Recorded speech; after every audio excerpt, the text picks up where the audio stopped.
is the Big O Show. This is the Big O Show. Ready to rock and roll. There he is. How you feeling, man? How you feel? How's the family feeling, first of all? I'm a lot better. I'm turning the corner. Family is behind. Daughter's good. Daughter's good. Okay. Daughter's good. Wife? Oh, it got her harder, huh? She got hit the hardest out of the three. Is that what it is? She's behind. She's behind all of us. Yeah. No, dude, it's Russian roulette. We have no idea how it's going to affect one person or another. That's the one thing that science can't figure out. Yeah. You know, who's gonna walk around like it doesn't affect them whatsoever, and then there's another person that lost their sense and taste, and they're thrown on the bed for 2 days because they just, they're worn out, dude. I've seen all kinds. I think it wears out everybody. We've lost people, which is the worst one. I think it wears out everybody. I mean, just the exhaustion and tiredness and fatigue is, right now I'm just dealing with like sinus mucus stuff and a little bit of muscle soreness, but not the same level of muscle soreness as before. So right. I'm turning the corner. Yeah, I'm gonna actually go get double boosted at 3 o'clock. Yeah, because I'm going to Vegas at the end of the month for the draft, and there are people all over the world, bro. And I'm going to be there I'm going to be in Vegas for 9 freaking days. To me, it's the flights. I have no doubt in my mind that I've caught it or felt like I caught it from a trip from when the Dolphins did the joint practice with Chicago. I felt these same symptoms. I was in bed when I wasn't working. Strangely enough, I'd never tested positive for it, but I don't know how that works. But yeah. Yeah, it's just hang in there, brother. Drink a lot of water. Get them toxins out as much as possible. Manny got COVID. He was on with us recently, or he has it right now. No, he has it right now. He just got it. He got it at the pro day, by the way. No, there is a wave that's going, and I could just see in my community that the level of testing is being increased. So if you're out there, be careful, be cautious, wear your mask. I'm amazed at how many people I see in stores without masks. Yeah, and it's just about being careful. Yeah, no, listen. I'm going to be extremely careful, and with 5 stents in my heart, I'm not going to screw around with this stuff, man. I'm definitely not going to do that. All right, Nick Needham ends up signing his tender, and I ran this by Cam Wolf, and I'm going to run it by you. Is this Nick Needham's last year with the Miami Dolphins because they are so committed to both guys? On the edges, it's hard to pay 3. Cam thinks that maybe Jones might be gone after this season. Absolutely. There is a buyout window. There's a $14 million dead cap hit if he is released after this season. And so, what's he charged? Like I would have to look at what his new contract is. The contract terms and figures. I have not gotten around to that and looked at what the real details of Xavier Howard's deal is, because it generally takes them some days to process and put in those deals. But I expected them to be, unless Byron Jones has a phenomenal year, I expected this year to be his last year, but we shall see. Right. So that's the question I have for you. So you think, on Spotrac, it's got a potential out of 2023 in the third year of a $14.8 million dead cap hit is what happens. And the cap hit is $18.8 million. So because of the restructure, it obviously went up. So they'd say they create a $4 million cap savings? Yes. Yes, okay. They would. Yeah, then this will probably be his last year. I mean, you'll get 8 the following season if you release him, because the dead cap is only 10, but the cap hit is 18. So no, the dead cap is not a number that's real, nor should you look at it. It's really what is his contract versus what is the cap relief that would be created. So if he's on the books for 13 and a half with 14.1, and it's going to create 14.1. Yeah, that's an option year. So it's, if they feel like he's worth $14 million a year, which he's not, they'll keep him. If they cut him, then they don't have to pay that. So it's basically an option year. There's not really going to be any cap. He's got a roster bonus the next year. So yeah, he has to perform in order to 2,000 perfect game bonuses, 2,000 roster bonus. Yeah. Yeah, that's right. So then they could then bring Nick back then they could sign him to deal, because he will become a free agent at the end of the year if they don't. They could also restructure him. Restructure Byron. It depends on Byron, what Byron feels are his options. Nick, I don't think is a comparable replacement for Byron. And no disrespect. No, that wasn't my point. My point was, if you release Byron, then you have the option of keeping Nick in the slot on a long-term basis. I mean, it depends on what you feel. It depends on what you feel Nick is per player. Right now, I would say Nick is a $6 to $7 million a year player. Right. And, do I need better for this defense? Yes, you do. So I think this is probably Nick's last year here. Nick is going to test the market, and Nick is going to go play for the highest bidder. Okay, so then that leads me to my next question for you is, what do you expect them to do with Noah? Either you try to trade him in the draft, or you're going to have to force it somehow. You're going to have to find a way to get him on the field somehow throughout the year to find out something from him, because the poor kid never plays. You'll never find out whether he can play or not, actually. Not a priority, nor is it something that I care about, nor is it something that I'm interested in, nor is it something that you should worry about. That's not the point. If somebody offers him a 5th-round pick for Noah, he's gone. So, but do you think I don't think the Dolphins would trade him for a third day. Oh, yes, they would.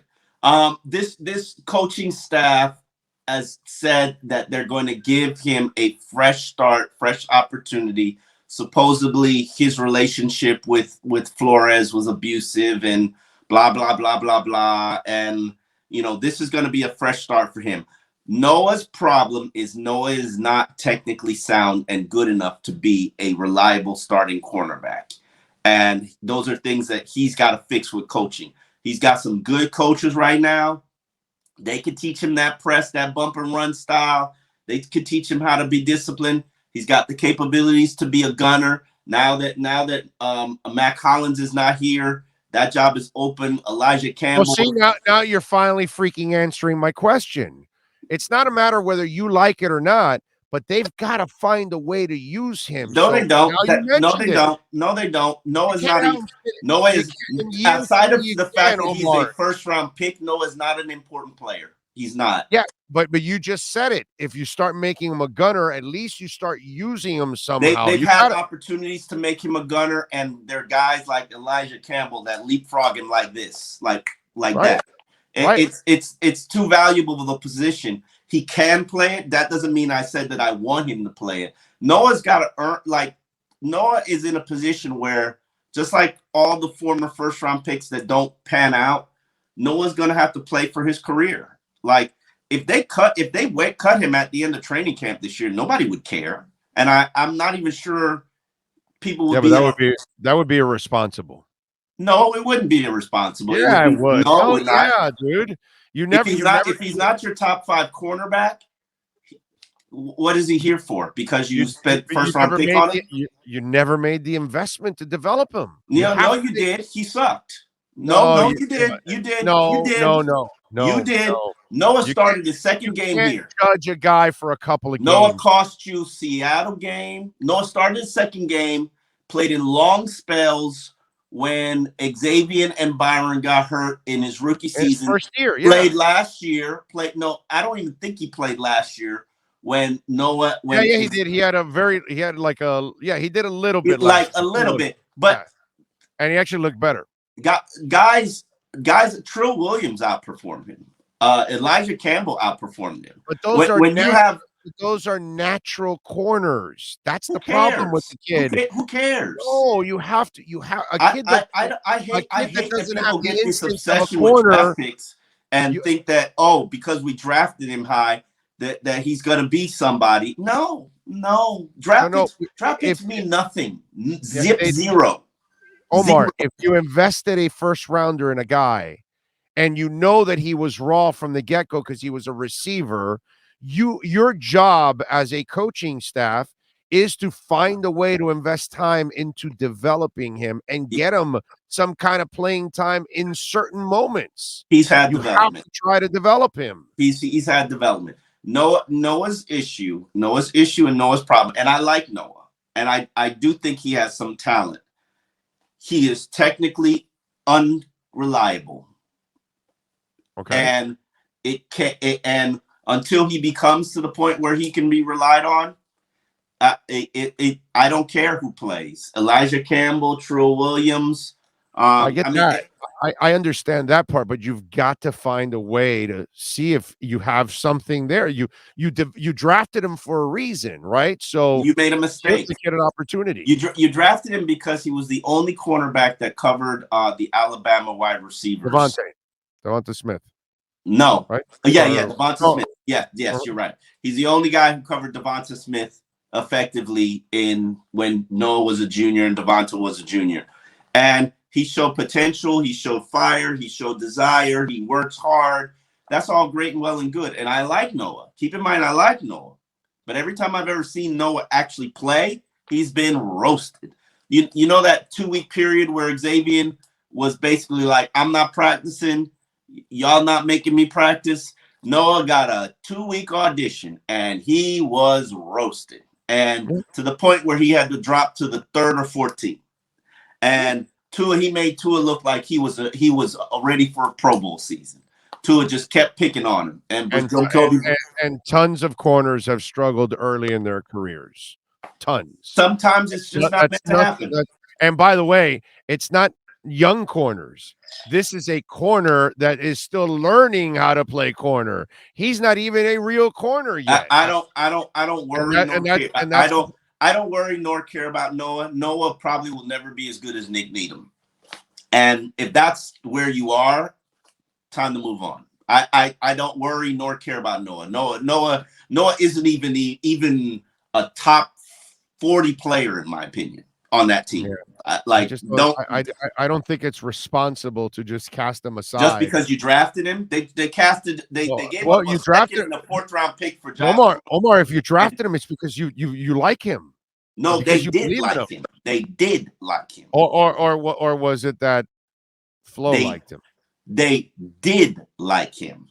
Oh, so it was Flo that liked him. No.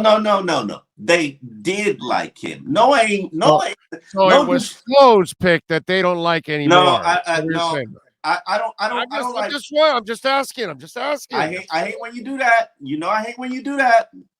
I hate when you do that. Like there's nobody's pick and this is my pick and this is my pick. No, they're all Chris Greer's pick. That is a Chris Greer pick. Just saying. And Chris Greer will tell you that is a Chris Greer pick. You're getting kind of testy with your buddy Flo there. I don't know what's going on here. Listen. Noah was a top 30 player on their board as a team. On their board. Not. I heard Flo had his own board. I don't know. Wow, not Chris. I don't know. Do that. Chris would roll in the board, and then Flo would go, "Oh no, I have my board." And then it's everybody else's It'd be fault. board battles. It was board battles every draft. That's what I heard. Now you got my COVID acting up. It's everybody else's fault. It's the last guy out the door's fault. You know how many times we've done this? I don't know. If you're telling me if they're going to treat him like the redheaded stepchild, then I don't know. It seems like he's Flo's kid. Wow. Next thing you're telling me, the Steelers are trading for. Listen, and then that poor kid will get No. I heard it was abuse from Flo that stunted his development and growth. And well, I mean, Flo abused Omar. Oh, you're here. I'm sorry. That's right. I'm sorry. I forgot about that. That's right. Flo had a abrasive demeanor and personality. And so what you're saying is he was the Will Smith of coaching. No, he was not the Will Smith of coaching. No, not even close. No. Listen, he wasn't slapping fools. And from what I hear, there is no beef with him and Minka. And Minka's excited about him joining the Steelers, and Flo's got a bright future in Pittsburgh. And listen, I'm excited for Flo. This is going to be a great opportunity for him to put his stamp on another defense. And trust me, if you could do that twice, outside of the lawsuit, you should rise pretty fast in the NFL. Outside of the lawsuit. He's not rising anything anymore. It's he's fortunate to have the job he has. That may be the final job he has there. Maybe he can move up in Pittsburgh if Mike Tomlin wants to move on and retire. I don't know if anybody else hires him with that lawsuit. I don't know. I just I didn't think anybody. If it's not for Mike Tomlin, I don't. I don't think he's in the league. Thank you to Mike Tomlin. That's a noble, gracious thing to do, and who else deserved it? I mean, Flo will be fine. Flo is just fine. Flo will go be head coach of Boston College and coach college kids, and he'll be just great. He'll be fine. Flo. Okay. Of all the coaches that have come and been through this organization during my stay, Flo is probably the number one guy. And that's no shade or disrespect to anybody, but I know I can't believe you're not giving that title to Cam Cameron. Come on. Joe Philbin, Adam Gase. Oh, Joe Philbin kept the field clean. Because, he picked up every paper in sight. I thought, environmentally, we gotta thank Joe Philbin. He takes care of the environment. If it's up to Joe Philbin, we wouldn't have all these issues with pollution. He's coached your left tackle for the last 2 years, so he's now Connor Williams is Flo's the Dallas. Oh, left tackle. No, Connor wasn't the left tackle. Left guard. Okay. That's why you screwed me. I think there's some guy named Tyron Smith or something. No.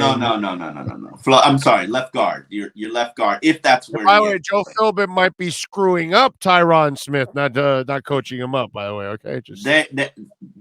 By the way, Joe Philbin coached him, and he had his worst year with holding penalties. Joe Philbin, I think, is a very poor offensive line coach, but props to him for getting recycled in the NFL. Like, how do you go from Joe Philbin is a human roll-on. Okay, King Kong uses him as a roll-on. That's the only good thing that will be good for Joe Philbin. All right, go ahead. I'm sorry. I didn't get that one. Roll on. I get like roll on. Roll on. Roll on. Bald. Roll on. And you've never seen roll on for. Yeah, I did, but I didn't like. I didn't say it was funny. I just said it's accurate. Okay. That's all. It's about his only useful trait he could have is he could be King Kong's roll on. That's all I'm saying. Keeps things organized. Yeah. And keeps King Kong smelling nice under the arms. There you go. It's what it's all about. All right. So what are you taking? What is the treatment for COVID, by the way? What do they give you? Just a lot of Tylenol, cold and flu, just stuff. But yeah. Okay. So over-the-counter stuff. Yeah. That's all. Pretty much anything that's going to expectorant of mucus. What do you think about Xavier Howard deal? We never even got into that. Oh, that's right. We haven't had it. I thought Chris Greer did an excellent job with the Xavier Howard deal. I thought it wasn't an irresponsible contract at all. A very manageable deal. And you either had to sign him or trade him. There was no other option. He wasn't going to play on the current contract because that would create a problem. So you had to do either or. Plus, Omar, I was thinking about this. You screwed up with Flo. Okay. You got lucky. You get an opportunity to hire your second coach. Well, if you want your second coach to succeed, you better make his transition a little easier. Don't get rid of your best player in the team. So you got to keep Xavier Howard also, because it makes Mike McDaniel's life a lot easier. He can focus on offense and not have to worry about a ginormous hole that was opened up now and you've got to fill because X is gone. So there were a lot of reasons why you should keep him under contract, and they're all good. I don't see the details of the new deal. So I'm gonna hold judgment until I see the new deal. Not to say that I disbelieve David Cantor, because I know Cantor, and I know he's about as genuine and as if Cantor puts it out, he's not gonna BS it, because then he'll look bad. He knows, he's been in the business. Bullseye. So Cantor's a good dude, bro. He's smart. He knows. Whoa. Okay. What? What happened? In 2024, 2025, and 2026, each year features a $3 million roster bonus. Yes. Mm-hmm. Yes. Cap hit. Oh yeah. Yep. This is It has outs. It has multiple outs on that deal. Yeah, but those are some huge cap hits. It's basically a 3-year deal. Yes. It's basically a 3-year. It's basically a 3-year contract is what they're looking at. And then that'll be the decision. Does he finish the career? Is he healthy enough? Has the knee held up? Because that's really the concern you have, is the knee injury, the knees, the scopes, and that will they hold up? But it's basically a 3-year deal. It's a pretty responsible contract. You can get out of it. Yeah. But, hey, by the way, he's done that with most of the deals too. The Teron Armstead deal was not a bad deal either, the way he structures it. But one of the things you have to give him a lot of credit, Omar, is most of his deals are usually pretty smart deals and structured in ways that they can get out of it, and they're not really tied long term. That's been the case since Jeff Ireland. That's not a Chris Greer. Not really, because the Ndamukong Suh one was terrible, and it 3 years and they were out. Yeah, well, you can't have 2 years of 19 and 13 million of dead cap money. That's not every single deal they've done since Ireland and even Tannenbaum. They're all the same thing. When the guaranteed money is up, contract is up, and even then they don't when they traded Shaq Lawson and Eric Flowers, they don't even wait for the guaranteed money to be up. Well, no, yeah, but those are smaller deals. But the Suh one, he's gone, and you're still paying him for 2 more years. It's not a good thing. What 1 year is not bad, because you got to get out of it. Like what Chris did that 1 year in 19, where he just took everything on and said, all right, let's just clean the slate and let's take all the dead cap money and let's ride it out and clean it out. That's really not what they did. What they did is they traded away a lot of their good players. Exactly. Quinn, Tannehill. They didn't really. You have to free up the current space to clear up the dead space. No, not really. Because if you don't, Omar, I know you don't believe this, you then have to put more on the back end again.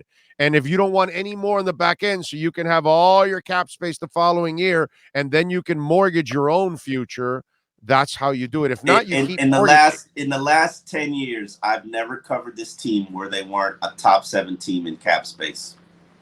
That's because of the way they structure their contracts, the way they and it's been pretty consistent and universal, even going back to Ireland.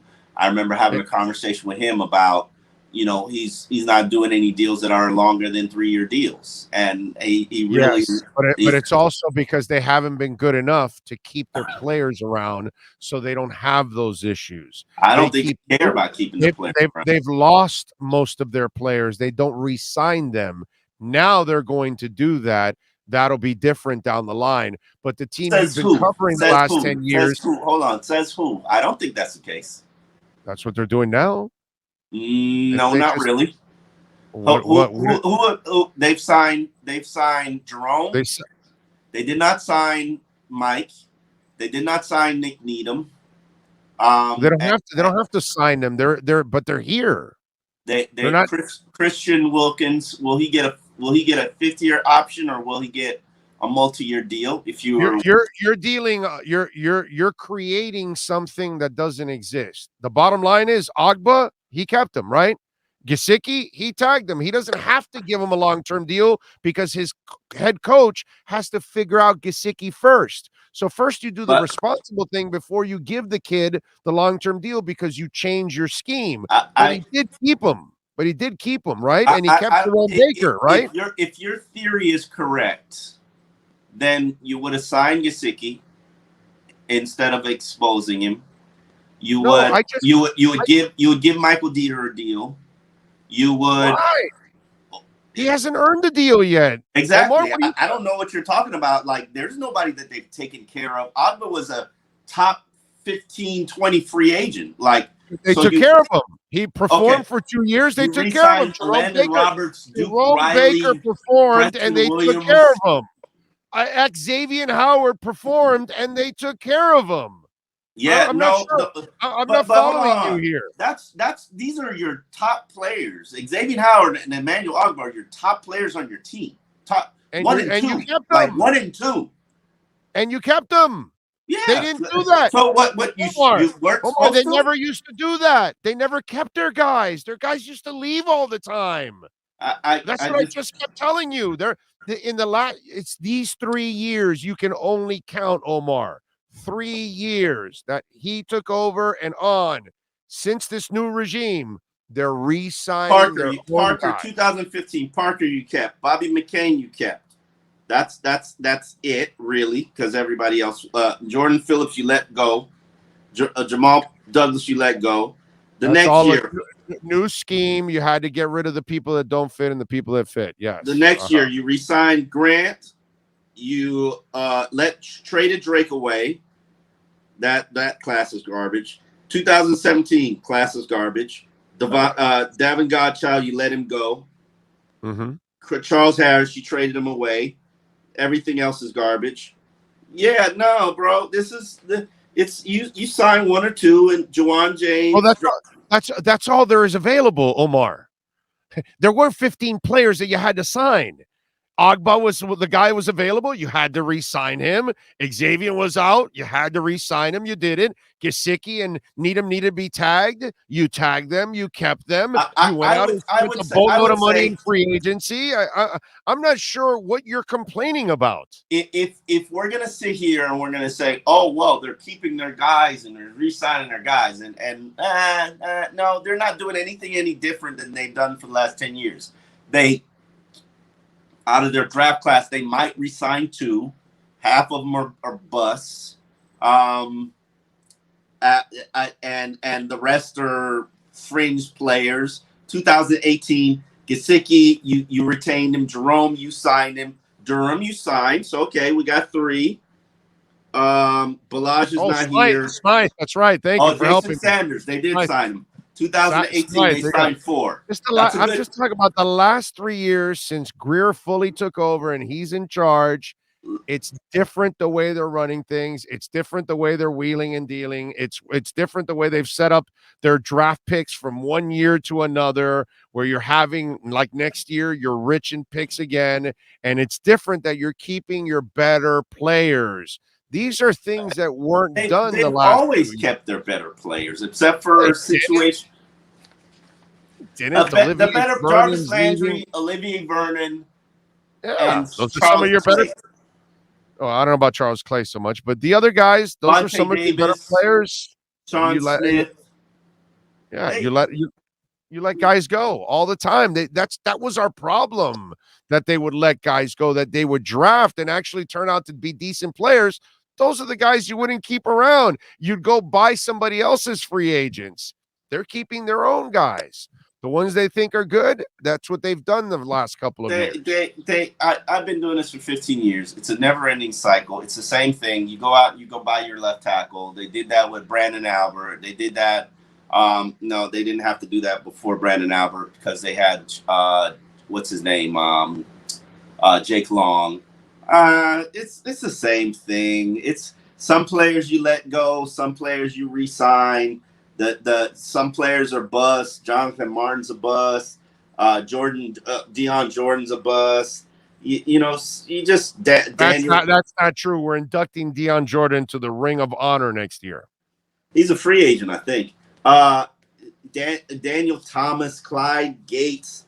It's the same thing. Sometimes you re-sign the Mike Pouncey's, you re-sign the Walt Aikens, but the rest of your class. They let Mike Pouncey go. Play better have a Pro Bowl year for San Diego. We didn't finish him off here.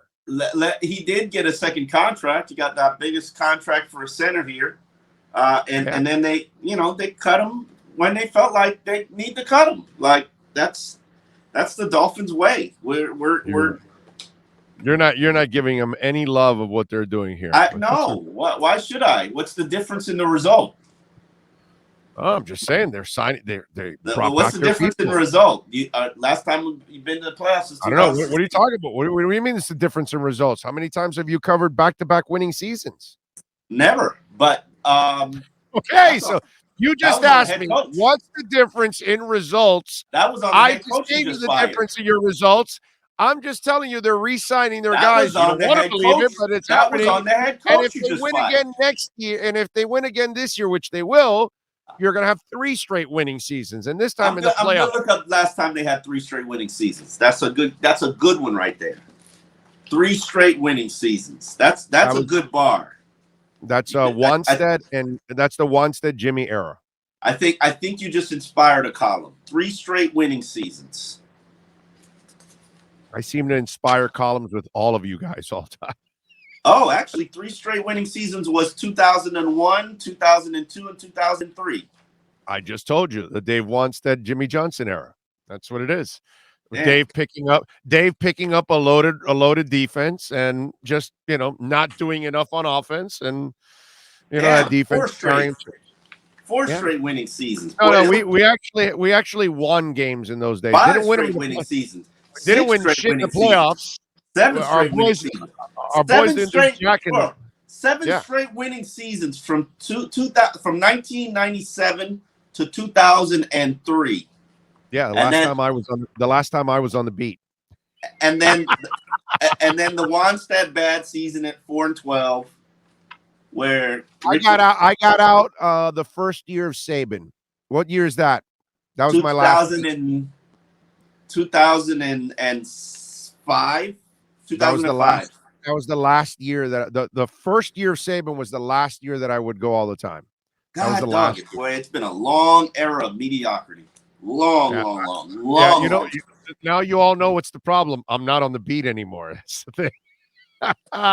The 7 straight winning seasons is when I was on the beat, baby. Yeah, we didn't win jack shit. I think Jason Cole and Alex Marvez could take some ownership for that too. Yeah, they can. It's clearly the reporters. We're not holding the team. Yeah. We had Marvez, Cole, Salguero.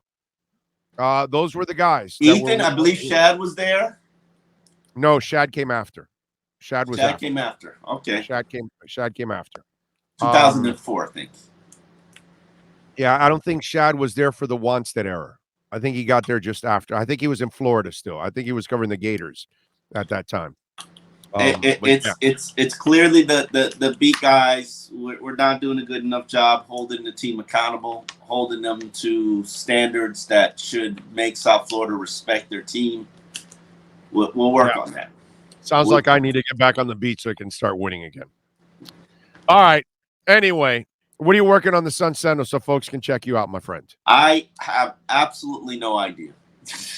I'm recovering. I'm recovering from COVID. Yeah, that's right. Yeah, recover. Don't go in the locker rooms spreading COVID to my quarterback. Okay, you're already dissing his ass. I was supposed to see him on Friday, and I know. Stay away from him, okay? Because you're already dissing his ass. You're sabotaging him, and now you're going to give him COVID. No, none of that. Okay. Nobody's dissing him. Nobody's sabotaging. What do you think about Devontae Parker? I love that deal. God, that was a great deal. That was awesome. 2/3 now next year. Parker in a 5th. Go for it, bro. You can have it. Those hamstrings in that cold weather. He couldn't keep them loose in the heat and humidity here. He's going to keep those hamstrings loose in Foxborough. Listen, I don't worry about it either. People are like, oh, Devontae and Belichick. Like, I'm not scared of Devontae. I've never seen Devontae Parker open. Like he just catches X will eliminate that. X will eliminate that. That's not a big deal. And dude, that's their number one. Like they want. Like wow, like that's right. It's funny. I gotta look at it. I thought the same thing. It's like they're writing about it and they're going to use them as their number one because the other kid, because the Patriots can't draft receivers. Belichick, as great as he is, he sucks. It's like John Elway in quarterbacks. Like he couldn't find a quarterback if his life depended on it. Same thing. Belichick can't draft. I think Nelson Aguilar is better than Devontae. No, I know he's better. I'm not arguing with you there. I'm just saying they're writing it like they think Parker will be their number one. Woo! Check out the writers. Look at how they're writing it. Devontae's a nice player. What bothers me about Devontae his whole career, outside of the injuries, he's never open. No, of course not. And I'm like, he lost after all those injuries. He lost all his explosiveness, dude. Every bit of it. He used to be able to do it at Louisville. He was the ultimate freak. He could separate. He could go up in the air. He could do whatever the hell he wanted. But when you have all those hamstring injuries, there's no way you'll ever have that speed again, bro. What you doing for punter? 7th round, you have 2 picks, bro. You'll find a guy you undrafted, coach him up. What the hell, Omar? What the hell happened to that way of doing it? People did it like that all the time. You got a guy off the street that was undrafted. You coached his ass up, and he played for you for 7, 10, 12 years. You didn't have to draft punters in the 3rd or 4th round. There's a special one. There's a special one, Jordan Stout. I mean, it's a punter. But he does have 50. He does have 25 punts of 50+ yards. No, I know. I know. He'll kick your ass and you'll land on the other side of the moon. I get all of that. I know he's good. But it's just, not worth the 5th round. I mean, you drafted a long snapper off losing his effing mind. You telling him, no, we got to draft a punter in the 4th round. He's like, get the hell out of here. I'll go find a kid undrafted and he'll play for me for 10 years. It's like, coach him up, dude. Please. I don't disagree with you. I don't disagree. Punters, and that shit started with Shane Leckler and the Raiders taking him in the 3rd round. The year they took Janikowski in the 1st round, they took Shane Leckler, I believe, in the 2nd or 3rd round or something like that. He's had a pretty impressive career. Both of them. Actually, as I was telling somebody yesterday, that Sebastian Janikowski in the 1st round was a great pick. Do you know why? He became the Raiders' all-time leading scorer. I don't know if it was a great pick, but it's the end of the 1st round, bro. He becomes your all-time leading scorer. It doesn't turn out to be a bad pick in the end. You know what I'm saying? I'm not disagreeing with you. I think you could have gotten him in the 2nd round, though.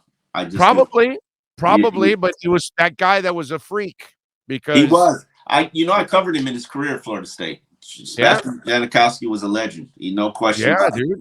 I mean, he can bomb the crap out of that ball, dude. He was one of the first explosive kickers that you saw come out like, holy crap, man. The Polish powder keg. It was like he was like the beginning of making the 50-yarder routine, put it that way. Because when I was young, the 50-yarder, the 52, the 53 was like, holy shit, dude. That's a hell of a kick. Now, if you can't make a 50-yarder as a routine, you're not a good kicker anymore. Like routine 50-yarder. Yeah. And I think Janikowski was that guy that started to bring the juice to kicking. Not that he was juicing, but I mean, he was the guy that oh, wow, this guy's a weapon now. All of a sudden, we look at that position as a weapon. Janikowski was one of those first guys. Jesus I would have Christ. to say that. Do you know the Rams haven't had a 1st-round pick since Jared Goff in 2016? Okay. That's okay. It's paid off. It's paid off. I talked about this the other day. It goes both ways. Okay. You can spend all the picks you want and spend all the money you want. And look at New Orleans. They did it. They spent and they didn't win anything the last couple of years, and they put themselves in cap hell, unfortunately. And then you can do it like the Rams, and you can mortgage your future and the picks and all that. And if it pays off, who cares? The day you have to clean house and clean roster, who cares? The trophies are in there, and that's the bottom line. That's how you roll the dice, dude. Either way, you go for it. And one way or another, it's either going to pay off or not. You better get the right free agents. The Rams they got the right free agents. Yeah. It's crazy. All right. Follow him on Twitter at Omar Kelly. Catch his work there at the South Florida Sun Sentinel. Omar, as always, I appreciate you, my friend. All right. Always a pleasure, my friend. Day. All right. Got it. There you go. Omar Kelly.